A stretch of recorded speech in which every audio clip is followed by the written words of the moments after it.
ઝઘડિયા તાલુકાના રાણીપુરા ગામના રહીશ પત્રકાર જયશીલભાઈ પટેલ પર એક રેતી માફિયાએ હુમલો કર્યો હોવાની ઘટના સામે આવી છે। આ બાબતે પત્રકારે હુમલો કરનાર ઈસમ વિરુદ્ધ ઝઘડિયા પોલીસમાં ફરિયાદ નોંધાવી હતી। મળતી વિગતો અનુસાર રાણીપુરા ગામ નજીક ગોવાલી ગામનો દેવાંગ ઈશ્વરભાઈ ઠાકોરે ગેરકાયદેસર રીતે નર્મદા નદીમાં નાવડી મૂકીને પાઇપ અને મશીન દ્વારા રેતી કાઢવાની કામગીરી કરવાની વ્યવસ્થા કરી હોવાથી પત્રકાર જયશીલભાઈ પટેલ અને રાણીપુરાના અન્ય ગ્રામજનોએ નાવડી સહિતના સામાનની તસવીરો લઈને દેવાંગને ફોન કરીને આ બાબતે પૂછતા તેણે ઉશ્કેરાઈ જઈને જયશીલ પટેલને ગાળો દઈને જાનથી મારી નાખવાની ધમકી આપી હતી।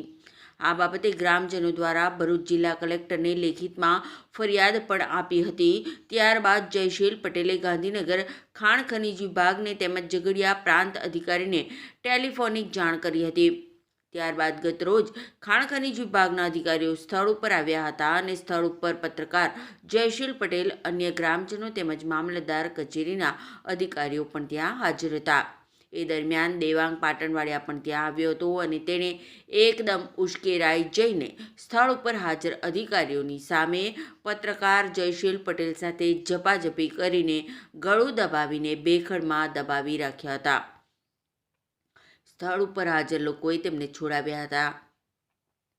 આ ઘટનામાં જયશીલભાઈને ઈજા થતાં તેમણે અવિધા સરકારી દવાખાને સારવાર માટે લઈ જવાયા હતા અને જયશીલ પટેલે દેવાંગ ઈશ્વરભાઈ પાટણવાડિયા વિરુદ્ધ ઝઘડિયા પોલીસ મથકમાં ફરિયાદ લખાવી હતી।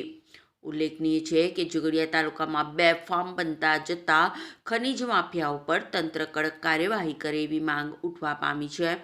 જોકે સફાળે જાગેલી ભૂસ્તર વિભાગની ટીમે સ્થળ ઉપરથી ₹55 લાખનો મુદ્દામાલ કબજે કર્યો હતો। પ્રકાશ ચૌહાણ, TPN ચેનલ, ઝઘડિયા। મારું નામ જયશીલ પટેલ છે, રાણીપુરા ગામનો વતની છું। છેલ્લા કેટલા દિવસથી રાણીપુરા ગામના કાછી જરાત વગાની અંદર ગેરકાયદેસર રીતે રેતી ખનન કરવાની કામગીરી ચાલુ કરવાની કવાયત હાથ ભૂમાફિયાઓ દ્વારા ધરવામાં આવી હતી। જે બાબતની જાણ અમે જિલ્લા કલેક્ટર ભૂસ્તર વિભાગ, DSP અને ઝઘડિયા PIને કરી હતી। તેના અનુસંધાનમાં ગતરોજ અમને એવી જાણ થઈ હતી કે ભાઈ ભૂમાફિયાઓ દ્વારા નર્મદા નદીના ચાલુ પ્રવાહમાંથી પાઇપ નાખી નાવડી વડે એન્જિન દ્વારા રેતી ઉલેચવાનું કામ ચાલી રહ્યું છે। તો હું અને અમારા ગામના કેટલાક ખેડૂતો સ્થળ પર આવ્યા હતા। ત્યારે અમે જોયું કે ભૂમાફિયાઓ દ્વારા આખી પ્રોટેક્શન વોલ ટાઈપની એક ભેખડ હતી તે આખી તોડી નાખી અને તેમના JCB મશીન વડે અને નાવડી વડે રેતી ઉલેચવાનું કામગીરી શરૂ કરવાની કવાયત હાથ ધરી હતી।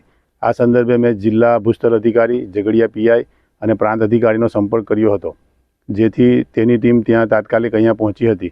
તે દરમિયાન આ જે ગેરકાયદેસર રીતે રેતી ખનન કરે છે તેઓ ગોવાલી ગામનો દેવાંગ ઉર્ફે લાલો ઈશ્વર પાટણવાડિયા નાઓ અહીંયા ધસી આવ્યા અને અધિકારીઓની હાજરીની અંદર મારી ગરદન પકડી લીધી અને મને જીવથી મારવાનો પ્રયાસ કર્યો। આશરે 45 થી 60 સેકન્ડ સુધી એણે મારી ગરદન પકડી લીધી હતી અને મારી સાથેના અન્ય લોકોએ મને બચાવવાનો પ્રયત્ન કર્યો હતો, જેથી હું વધુ મારમાંથી બચી ગયો હતો। ત્યારબાદ ભૂસ્તર વિભાગની ટીમ દ્વારા અહીંની જે ગેરકાયદેસર રીતે રેતી ખનન કરવાની પ્રક્રિયાની જે સાધન સામગ્રી હતી તેને જપ્ત કરી અને તેની આગળની કાર્યવાહી કરી ₹55 લાખ જેટલા મુદ્દામાલ જપ્ત કર્યો છે।